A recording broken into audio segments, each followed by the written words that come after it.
Que faire après l'envoi de la lettre à son ex? Alors, messieurs, dames, bien souvent, lorsque vous me contactez en coaching, vous me dites « James, je viens d'envoyer une lettre, que faire maintenant ?»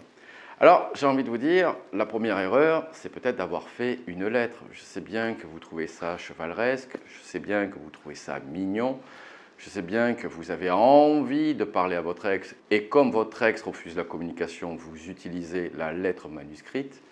Mais bien souvent, c'est une mauvaise idée. La lettre, bien souvent, elle est très mal rédigée, elle ne fait que booster l'ego de votre ex et montre finalement que vous n'avez pas réellement tourné la page, que vous souhaitez encore récupérer votre ex.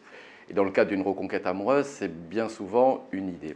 Maintenant, si vous avez envoyé cette lettre, alors l'une des choses à ne surtout pas demander, c'est qu'est-ce qu'en a pensé votre ex. Votre ex n'est pas votre maître ou votre maîtresse, vous avez fait un devoir et puis vous demandez grosso modo que votre ex note votre lettre. Non, ça c'est bien une erreur, c'est vous avez envoyé votre lettre, vous continuez votre vie. Cette lettre, elle n'est pas tellement là pour avoir une réponse, cette lettre, elle n'est pas tellement là pour enclencher une communication immédiate. Déjà, il faut du temps de lecture et de digestion de votre lettre pour votre ex, mais également c'est pour, si vous l'avez envoyé, j'espère que c'est pour casser une dynamique, c'est pour revenir sur vos erreurs que vous avez fait, notamment post-rupture, les interdits, mentionner que vous allez arrêter et que maintenant vous allez de l'avant. Et donc vous comprenez bien que cette lettre n'attend nullement une réponse, c'est justement pour casser la dynamique. La problématique, c'est que vous écrivez une lettre en pensant qu'elle va être magique, que votre ex va être touché, que votre ex va vous écrire ou revenir vers vous en vous disant « je me suis trompé, remettons-nous ensemble ».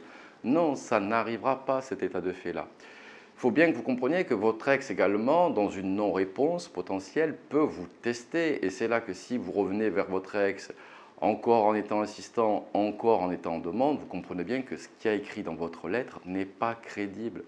La problématique, c'est bien souvent ça. Vous écrivez une lettre parce qu'on vous a dit de le faire, mais finalement, vous n'avez pas le bon état d'esprit, vous n'avez pas l'état d'esprit de ce que vous avez mis dans la lettre. Je ne dis pas que vous mentez, mais vous êtes encore là en suradaptation, à mettre votre ex sur un piédestal, à ne pas reprendre votre vie en main. C'est ça qui compte. C'est justement le changement et reprendre sa vie en main qui va faire douter votre ex, puisque vous allez rehausser votre valeur, vous allez montrer sans le dire que vous avez compris et vous allez avoir changé. La lettre, finalement, c'est un petit peu en désespoir de cause. Vous avez l'illusion de l'action. Vous agissez enfin vers votre ex.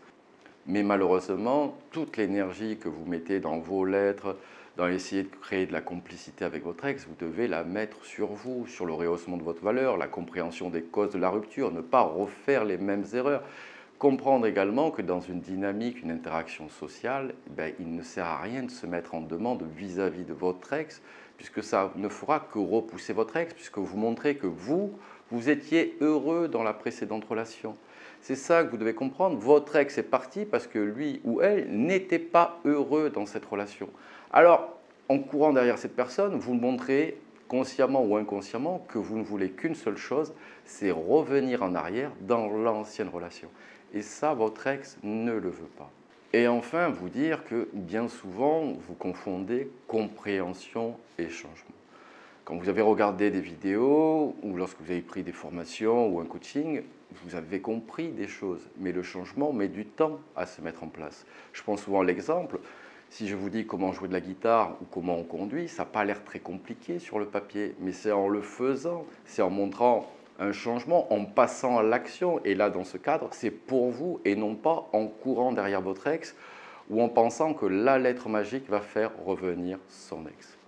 Donc, ne demandez pas à votre ex ce qu'il ou elle a pensé de votre lettre. Votre ex, ce n'est pas votre maman, ce n'est pas votre maîtresse, ou ce n'est pas votre papa ou votre maître.